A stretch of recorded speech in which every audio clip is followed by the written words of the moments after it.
Hello students, हम लोग आ चुके हैं दृष्टि के टेस्ट 4 के पार्ट 4 को लेके, जिसमें हमने कम से कम 75 तक क्वेश्चन कर लिए थे। आज हम 76 से 100 क्वेश्चन करेंगे। हम डेली 25 क्वेश्चन कर रहे हैं, है ना। तो आज के जो लास्ट है, ये आज लास्ट का फाइनल पार्ट होगा इसका, जो कि पार्ट 4 है ना। ये टेस्ट नंबर 4 पॉलिटी का है, जिसमें 15 क्वेश्चन करंट अफेयर के थे और बाकी सारे पॉलिटी के थे। चलिए आइए हमारे नेक्स्ट क्वेश्चन पे, क्वेश्चन नंबर 76। भारतीय संविधान के अनुच्छेद 19 के संदर्भ में निम्नलिखित कथनों पर विचार कीजिए। पूछा गया हमसे कि कौन से सही हैं, ठीक है। आइए, अनुच्छेद 19 के अंतर्गत स्वतंत्रताएं सभी व्यक्तियों को उपलब्ध है, जिनमें विदेशी और निगम जैसे कानूनी संस्थाएं भी शामिल है। तो देखिए, पहला यहाँ लिखा है ना, स्वतंत्रता सभी व्यक्तियों को, तो ये गलत है ना। और विदेशी निगम जैसी कानूनी संस्थाओं को नहीं। जो 19वां है ये सिर्फ भारतीय नागरिकों के लिए, ठीक है, ओनली भारतीय नागरिकों के लिए, और विदेशी और निगम जैसी कानूनी संस्थाओं के लिए नहीं है। तो पहला स्टेटमेंट गलत हो गया, ठीक। स्टेटमेंट दूसरा, किसी भी पेशे को अपनाने या कोई भी व्यवसाय करने के अधिकार को राज्य द्वारा कुछ व्यवसायों को विशेष रूप से अपने लिए आरक्षित करके सीमित किया जा सकता है। हाँ, ये राइट है। अब जैसे है ना, आरक्षित करके सीमित किया जा सकता है, आप देख लीजिए, रेलवे एकाधिकार था, अब जाके थोड़ा प्राइवेटाइजेशन हो रहा है, बट पहले इसे अपने ही सरकार ने आरक्षित कर रखा था कि ये गवर्नमेंट ही चलाएगी, ठीक है। तो ये एग्जाम्पल से भी हम इन्हें सॉल्व कर सकते हैं, ओके, ठीक है। तो इसका आंसर हो जाएगा बी। नेक्स्ट क्वेश्चन 77, धार्मिक स्वतंत्रता के अधिकार के संदर्भ में निम्नलिखित कथनों पर विचार कीजिए। पूछा है कितने कथन सही हैं। पहला, अनुच्छेद 25 धार्मिक विश्वासों और प्रथाओं दोनों को शामिल करता है, नागरिकों तथा गैर नागरिकों दोनों पर समान रूप से लागू होता है। ये राइट है। आर्टिकल 15 में सेम एज इट इज़ लिखा हुआ है, ओके। स्टेटमेंट 2, अनुच्छेद 26 केवल धार्मिक संप्रदायों को अधिकार की गारंटी देता है और यह सार्वजनिक व्यवस्था, नैतिकता, स्वास्थ्य और मौलिक अधिकारों से संबंधित अन्य प्रावधानों को शामिल करता है। देखो, स्वास्थ्य तक तो ठीक है, बट ये मौलिक अधिकारों से संबंधित अन्य प्रावधानों को शामिल करता है, तो ये वाला यहाँ गलत हो जाता है ना, सेकंड गलत होता है। तीसरा, अनुच्छेद 27 राज्य को किसी विशेष धार्मिक स्थान पर तीर्थयात्रियों पर शुल्क लगाने से प्रतिबंधित करता है। देखिए, आपने बहुत से धर्मस्थलों पर देखा होगा, कहीं पे टिकट लगती है, 10 रुपये एंट्री फीस होती है या 50 रुपये एंट्री फीस होती है, तो वो शुल्क की गिनती में आता है। शुल्क लगाने से प्रतिबंधित नहीं करता है, टैक्स लगाने से, ओके। तो ये यहाँ गलत हो जाता है ना, तो यहाँ इसमें सिर्फ ओनली वन राइट है, ओके। आइए नेक्स्ट क्वेश्चन की ओर। इंग्लिश मीडियम वाले ये देख लें एक बार स्टॉप करके, ठीक है। चलिए, ये निम्नलिखित युग्मों पर विचार कीजिए। क्वेश्चन नंबर 78, जो कि हमारे रीट और फिर यहाँ सामने विवरण दिया है और पूछा है कितने युग्म सुमेलित हैं। ये है आर्टिकल 32 और हाई कोर्ट्स के लिए 2 to 6, है ना। रीट अधिकार, पहला क्या है, बंदी प्रत्यक्षीकरण, हिरासत में लिए गए व्यक्ति को अदालत के समक्ष राइट है पेश करना। दूसरा, परमादेश, किसी सरकारी अधिकारी को ऐसा कर्तव्य निभाने का निर्देश देना जिसे करने से उसने इनकार कर दिया हो, ये भी राइट है। प्रतिषेध मतलब निषेध, अधीनस्थ न्यायालयों को उसके अतिरिक्त क्षेत्र से बाहर जाने पर रोकना, ओके, ये भी राइट है। तीसरा, उत्प्रेषण, अधिकार क्षेत्र की कमी, अतिरेक के कारण अधीनस्थ न्यायालयों के आदेश को रद्द करना, मतलब कहीं पे भी अगर गलती निकल जाती है, त्रुटि होती है उस सुनवाई में, तो ये इससे रोक सकते हैं उत्प्रेषण जारी करके। इसका मतलब यहाँ पे ये चारों राइट है ना। आइए नेक्स्ट क्वेश्चन 79, निम्नलिखित कथनों पर विचार कीजिए। पूछा क्या है, कौन से सही है। राज्य के नीति निदेशक तत्व नागरिकों को राजनीतिक अधिकार प्रदान करते हैं, जिन्हें रीट याचिकाओं के माध्यम से लागू किया जा सकता है।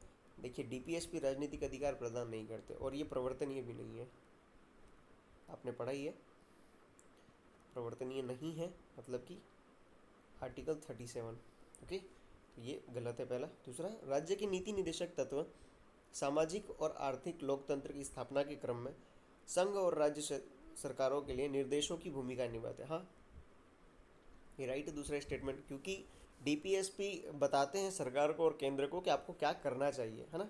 तो इसमें सिर्फ बी। नेक्स्ट क्वेश्चन 86 अमेंडमेंट 2002 के निम्नलिखित कथनों पर विचार कीजिए। पूछा गया है यहाँ पर हमसे, यहाँ पूछा है कि कितने कथन सही हैं, ठीक है। पहला पढ़ते हैं। अनुच्छेद 21A जोड़ा गया, ठीक है, जिसे 6 से 14 वर्ष की आयु के बच्चों के लिए मुफ्त और अनिवार्य शिक्षा एक मौलिक अधिकार बना दिया गया। ठीक है, देखो अगर कभी कभार ये भी पूछ लेता है कि 86 अमेंडमेंट से कहाँ कहाँ पे संशोधन किए गए थे, तो एक तो फंडामेंटल राइट्स में, डीपीएसपी में और फंडामेंटल ड्यूटीज़ में। इन तीनों जगह पे एक डिफरेंस है, एक जगह पे 0 से 6 ईयर लिखा हुआ है और बाकी दोनों जगह पे 6 से 14 साल लिखा हुआ है, बस यही डिफरेंस है और यहाँ गलती हो जाती है। ठीक है, आओ देखते हैं। ठीक है, दूसरा स्टेटमेंट क्या है, इसने अनुच्छेद 45 के तहत एक नया निदेशक तत्व प्रतिस्थापित किया।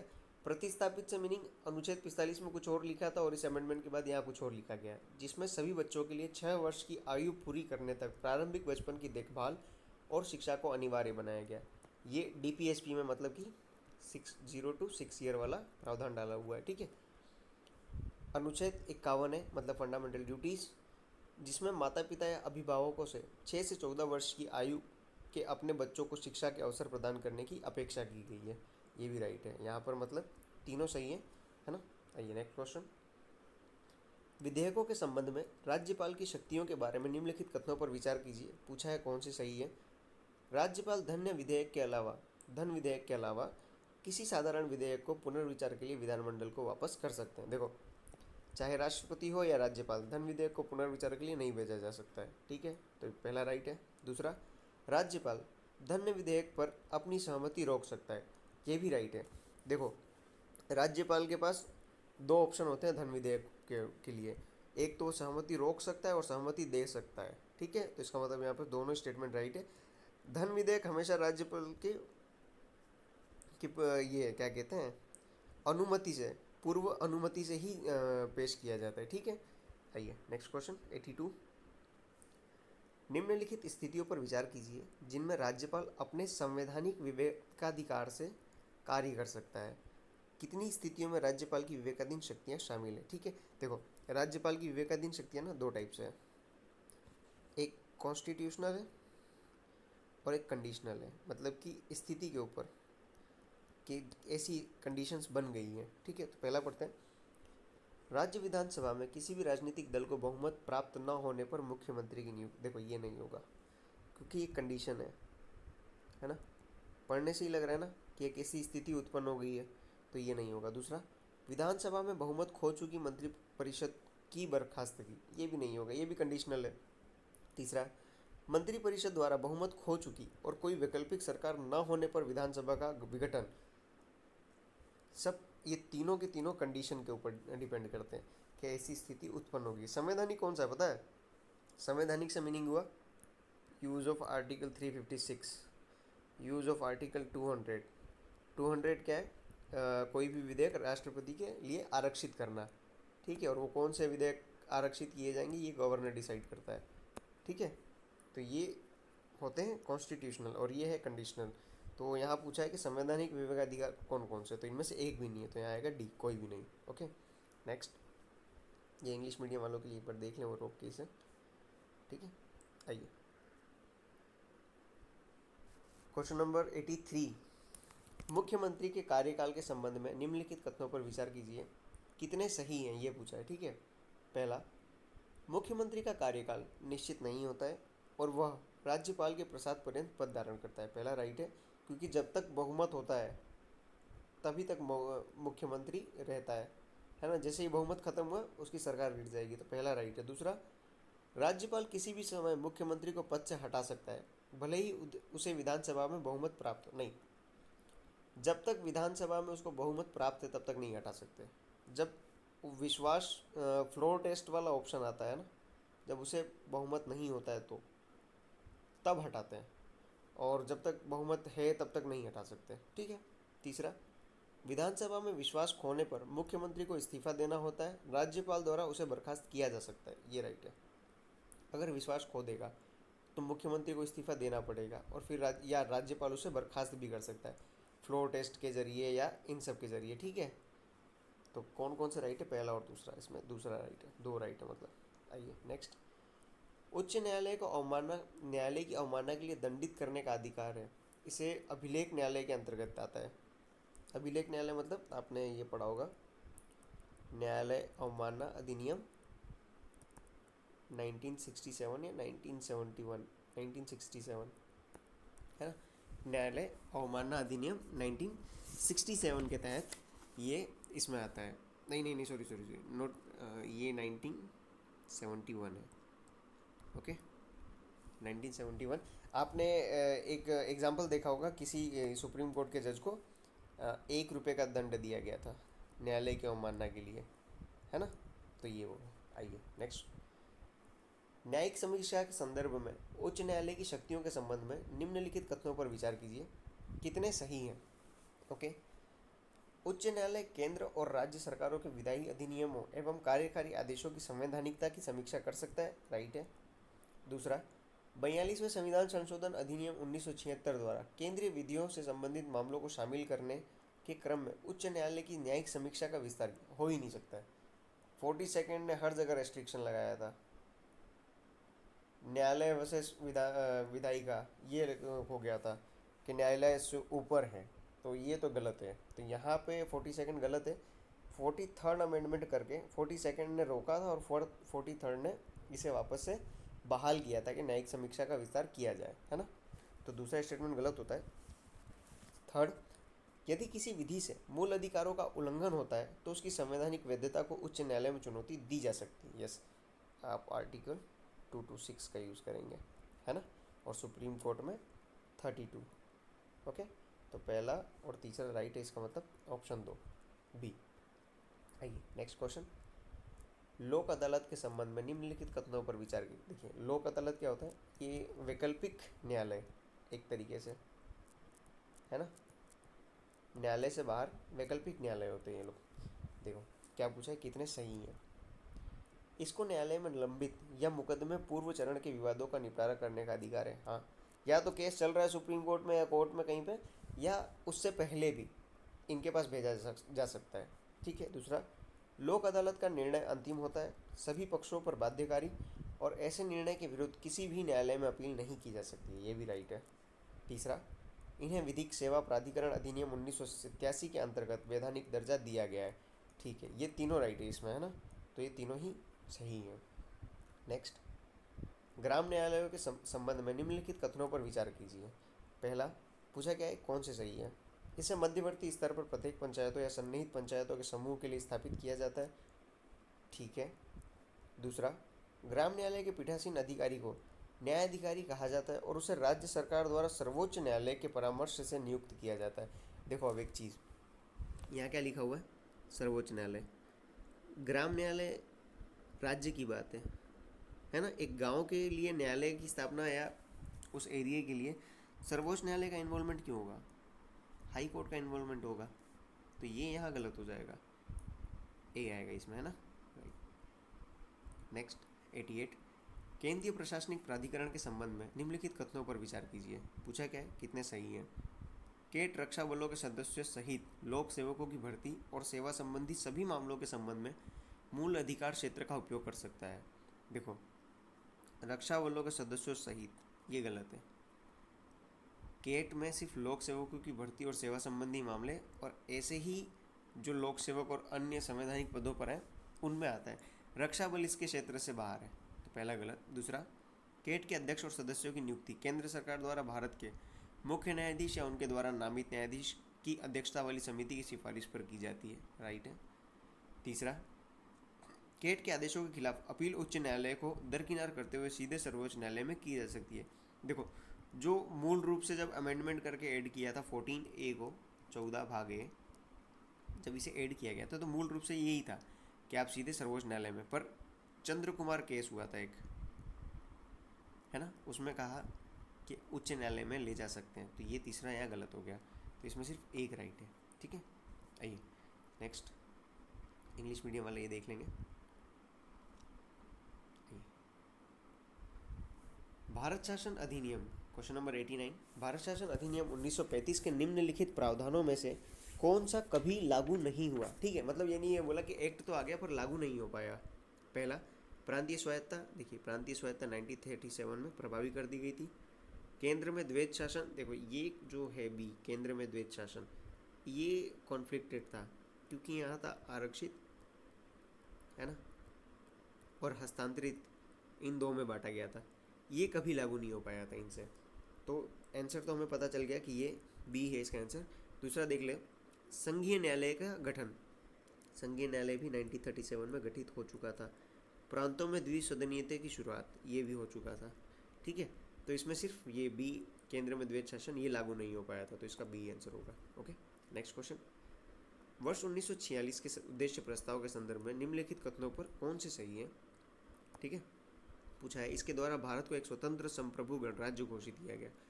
देखो, उद्देश्य प्रस्ताव जवाहरलाल नेहरू लाए थे, है ना। ये उद्देश्य प्रस्ताव, इसे ही संविधान का दर्शन कहा गया था। जो अभी हमारा प्रियम्बल है, प्रस्तावना, इसी से प्रेरित है। ठीक है, इसके द्वारा भारत को एक स्वतंत्र संप्रभु, जो प्रस्तावना में लिखा है सेम यही है, राइट है पहला। दूसरा, इसके तहत संघ को अवशिष्ट शक्तियाँ नहीं, संघ को नहीं, राज्य को दी गई थी, तो ये दूसरा है, गलत होता है। इसे जवाहरलाल नेहरू द्वारा संविधान सभा में प्रस्तुत किया गया था, हाँ ये राइट है, मैंने कहा 13 दिसंबर 1946, है ना, तो ये राइट है।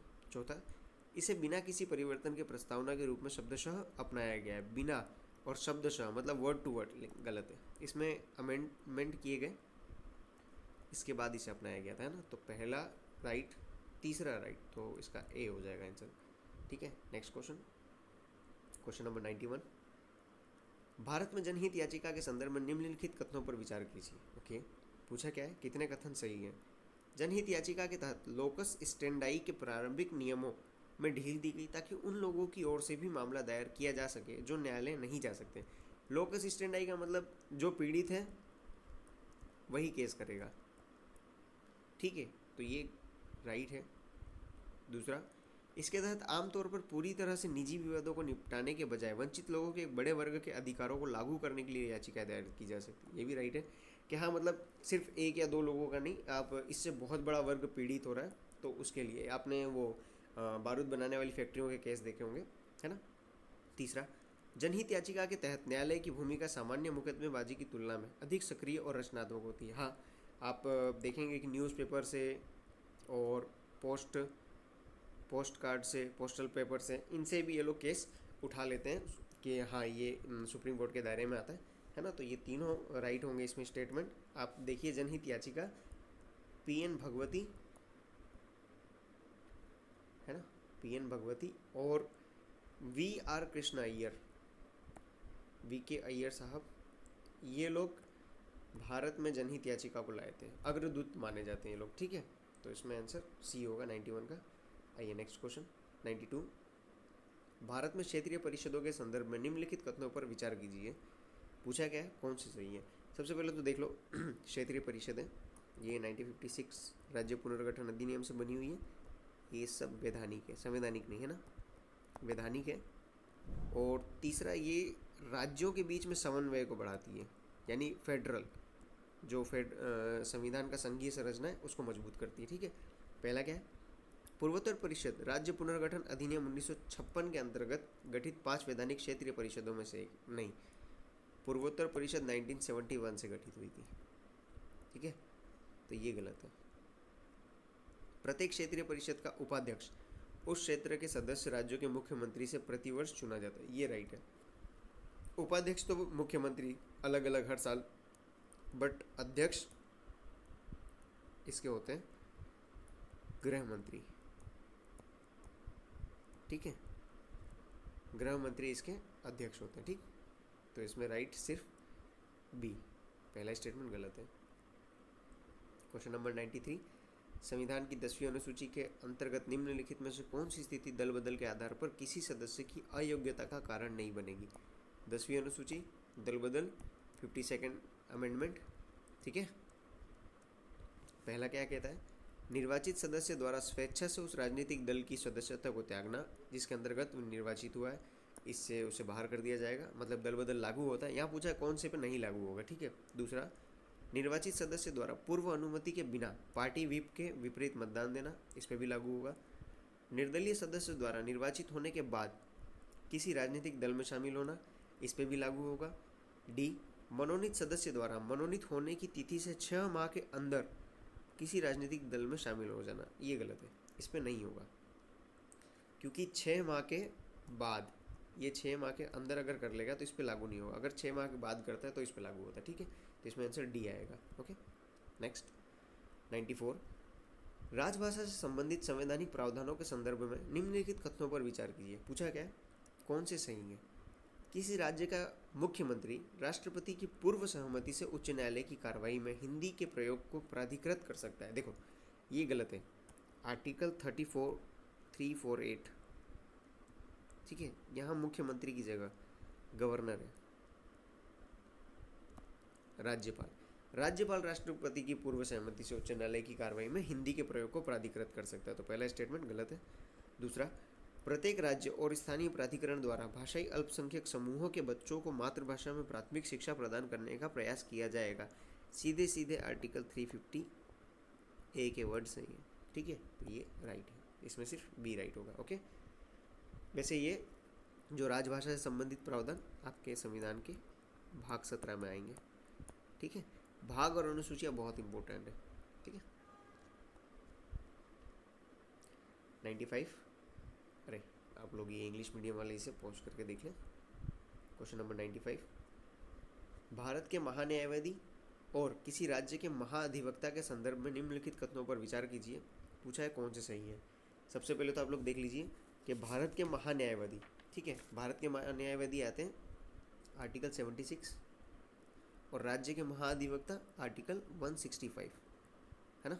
पूछा क्या, दोनों को सर्वोच्च न्यायालय के न्यायाधीश के रूप में नियुक्त होने के लिए अहर होना पड़ता है। नहीं, जो भारत के महान्यायवादी है वो सर्वोच्च न्यायालय के लिए, और जो राज्य के महाधिवक्ता है वो हाई कोर्ट के लिए, ठीक है, तो ये पहला गलत होता है। दूसरा, दोनों ही अपने अपने विधानमंडलों के सदस्यों को उपलब्ध विशेषाधिकारों और उन्मुक्तियों के हकदार है। हाँ, वो सदन की जो सत्र चलते हैं उनमें मीटिंग्स में भी पार्टिसिपेट कर सकते हैं, बस मतदान नहीं कर सकते हैं लोग, है ना, मतदान नहीं कर सकते, बाकी बोल सकते हैं, पार्टिसिपेट कर सकते हैं, और सभी विशेष अधिकार और उन्मुक्तियाँ उनको प्राप्त होती है, ठीक है। तो ये इसमें आंसर बी होगा, क्योंकि पहला गलत है हमारा। नेक्स्ट 96, निम्नलिखित घटनाओं पर विचार कीजिए। उपयुक्त में से कितनी घटनाएं 24 जनवरी 1950 को घटित हुई थी। देखिए मैं एक चीज़ बताता हूँ आपको, ये जो 3 है, राष्ट्रीय ध्वज, राष्ट्रगान, राष्ट्रगीत, हमेशा याद रखना कि जो दोनों राष्ट्रगीत राष्ट्रगान है ना, राष्ट्रगीत और राष्ट्रगान ये दोनों सेम डे को सिलेक्ट किए गए थे, 24 जनवरी 1950, ठीक है। ओनली राष्ट्रध्वज 22 जुलाई को सेलेक्ट किया गया था, अपनाया गया था, ठीक है। तो ये अलग है इनमें, तो पहला हमारा गलत हो जाता है। बाकी राष्ट्रगीत और राष्ट्रगान दोनों सेम डे। राजेंद्र प्रसाद को भारत के प्रथम राष्ट्रपति के रूप में निर्वाचित, ये राइट है। राष्ट्रमंडल में भारत की सदस्यता, देखिए मई 1950 राष्ट्रमंडल, तो ये पांचवा यहाँ गलत हो जाता है। भारत के सर्वोच्च न्यायालय का उद्घाटन, देखिए भारत के सर्वोच्च न्यायालय का उद्घाटन हुआ था 28 जनवरी, हुआ जनवरी में ही था बट डेट अलग थी, ठीक है, तो ये यहाँ गलत हो जाता है। तो सिर्फ यहाँ पर 3 राइट है, 2, 3 और 4, है ना। आइए नेक्स्ट क्वेश्चन 97, निम्नलिखित कथनों पर विचार कीजिए। संसद की संप्रभुता का सिद्धांत ब्रिटिश संसद से संबंधित है, जबकि न्यायिक सर्वोच्चता का सिद्धांत अमेरिका के सुप्रीम कोर्ट से संबंधित है, ये राइट है। दूसरा, भारत के संविधान निर्माताओं ने संसदीय संप्रभुता एवं न्यायिक सर्वोच्चता के बीच संश्लेषण को प्राथमिकता दी है, राइट है, क्योंकि जब एक्ट बनाते हैं तब संसदीय संप्रभुता होती है, और जब न्यायिक सर्वोच्चता यानी जो अगर जो एक्ट बनाए अगर वो संविधान के खिलाफ है तो उसकी समीक्षा की जा सकती है, ठीक है। तो ये दोनों आपस में बैलेंस करते हैं, तो पहला और दूसरा दोनों राइट है। पूछा क्या है कौन सा सही है, तो इसमें सी आएगा। ओके 98, फजल अली आयोग के संबंध में निम्नलिखित कथनों पर विचार कीजिए, ठीक है। फजल अली आयोग जो कि 1953 में गठित किया गया था, है ना, 1953 में गठित हुआ था, और 1955 में इसने अपनी रिपोर्ट दी थी, जिसके बेस पे 1956 राज्य पुनर्गठन अधिनियम लाया गया था। ओके, पूछा क्या है कौन से सही है। इसका गठन भाषाई आधार पर राज्यों के गठन की बढ़ती मांग की प्रतिक्रिया में किया गया था। यस, 1950 में आपने जो आंध्र प्रदेश में श्रीमल पट्टू की मृत्यु हुई थी, और फिर इसके बाद आंध्र प्रदेश का गठन किया गया था, उसके बाद इसकी इस आयोग की गठन किया गया था, ठीक है। तो पहला राइट है। दूसरा, इसके द्वारा केवल भाषाई एकरूपता के आधार पर राज्यों की गठन की सिफारिश नहीं, ये गलत है। ओनली राज्य नहीं, ओनली भाषा नहीं, यहाँ पे एकता व सुरक्षा भी मानदंड अपनाए गए थे, ठीक है। एकता व सुरक्षा, इसमें 3 सदस्य थे, KM पणिकर, HN कुंजरू और खुद फजल अली, तो ये राइट है। दूसरा गलत है। एक चीज़ और, इसने एक भाषा और एक राज्य इस अवधारणा को अस्वीकार कर दिया था, ठीक है। तो इसमें राइट कौन कौन से, 1 और 3, यानी ए। Okay, next question 99। निम्नलिखित कथनों पर विचार कीजिए। पहला पूछा गया कौन से सही है। अनुच्छेद 263 में संसद द्वारा अंतर्राज्यीय जल विवादों के न्याय निर्णय का उल्लेख करता है, नहीं, यहाँ 262 है, क्योंकि 263 अंतर्राज्य परिषदों के लिए। ये रहा दूसरा, अंतर्राज्य परिषद का गठन अनुच्छेद 262 के अंतर्गत किया गया है, नहीं, गलत। देखो ऊपर नीचे, ये यहाँ पे और ये वाला यहाँ पे, ठीक है। तो इसमें आंसर आएगा डी।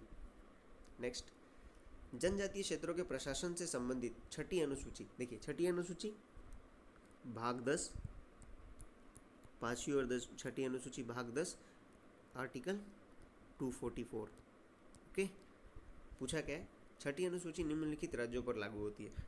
यहाँ मैप के थ्रू याद रखना, असम, मेघालय, त्रिपुरा और मिजोरम, ठीक है। असम, मेघालय, त्रिपुरा, मिजोरम, ठीक है। तो इसमें पहला ही असम, मेघालय, त्रिपुरा और मिजोरम, ठीक है। ऐसे काटेंगे तो नागालैंड 5वीं अनुसूची का क्षेत्र है, फिर नागालैंड 5वीं अनुसूची का क्षेत्र है, यहाँ पे अरुणाचल प्रदेश, ठीक है। ये भी गलत है। आइए, तो हम आज के हमारे टेस्ट कंप्लीट होता है, पार्ट 4, और जो दृष्टि मेंटरशिप का टेस्ट था, टेस्ट नंबर 4, ये कंप्लीट होता है, ठीक है। Thank you guys.